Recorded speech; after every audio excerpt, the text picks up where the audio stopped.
na-discover ni Tito Jojo? Nag-discover po ako ni Mami Jo is meron siyang artist din na nakasama ko sa work before. So si Miss Mara po, si Mara Halip. Yan po. Nakasama ko siya sa work before. And then nag-my day ako, nag-story ako sa account ko na gusto ko mag-Viva Max. Ko lang yun. Kasi di ko talaga nakikita self ko na pumasok sa Viva. Dahil nga, parang ang baba ng tingin ko sa sarili ko na, okay, hindi ako yung standard ng Viva. So, parang imposible.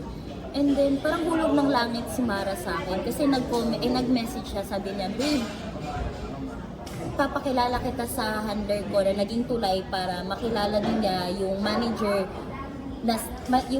niya na the best one and only, si, Mami Jojo Biloso. Sabi ko, sige po, okay po, willing ako. Tapos, nung inad niya ako sa GC, doon, so, nung sinabi sa akin ni Mami Skinny na, okay, punta ka dito bukas, ganito, hindi pa ako nagdalawang isip, pumunta po talaga ako.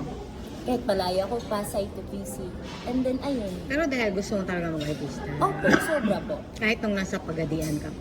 Before po, hindi talaga siya sumagi sa isip ko na papasukin ko to. Pero ito na yung nakain eh. So, sino ba naman ako para tanggihan ng grasya, di ba? Nakailang movie ka na sa Viva? First salang ko sa Viva, cameo po. Cameo sila sa Kapalit. Opo. Tapos, ayun, pinalad naman ako. Siyempre, di po to darating sa point na to kung wala din po yung help nila. Wala yung help ng mga tao na nasa likod ko. From my manager, Boss Vic, sa handler, road manager, lahat po sa lahat ng sumusuporta. At kung di din po dahil sa kanila, parang imposible din po na darating sa ganito po. Backstory pa ako ng konti. Paano ka napunta ng Manila from Pagadian? Wala po. Di ba pag probinsyana, kakaiba yung fighting spirit. So, naglakas loob lang po talaga ako. Kasi alam ko sa sarili ko na ang labo talaga ng opportunity pagdating sa amin. Kasi di ba yung hindi ka mag-grow if you'll stay inside your comfort zone. So, I need to go out. Kasi pag umalis ako dun sa comfort zone, I know, mas malaking growth pa yung may experience ko. Saan mo kinuha yung tapang? Siguro kinuha ko lang yung tapang ko sa mga problema ko sa buhay, mga responsibilidad. Ano ba yung mga yan? Parang napakalalim ng hugot mo.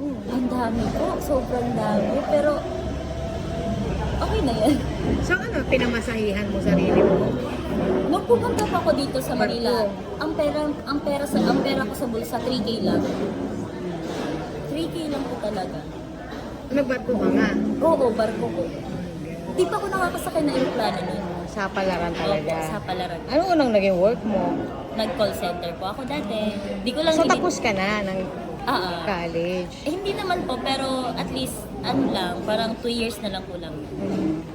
Kasi mahusay ka magsalita. So, ibig sabihin may pinag-aralan ka tapos. Ano kinuha mo? BSBA. Tuloy mo? Opo, itutuloy ko po. So, isa ka sa nangangarap na parang mag-Angelica ka na, nasa teleserye na ngayon.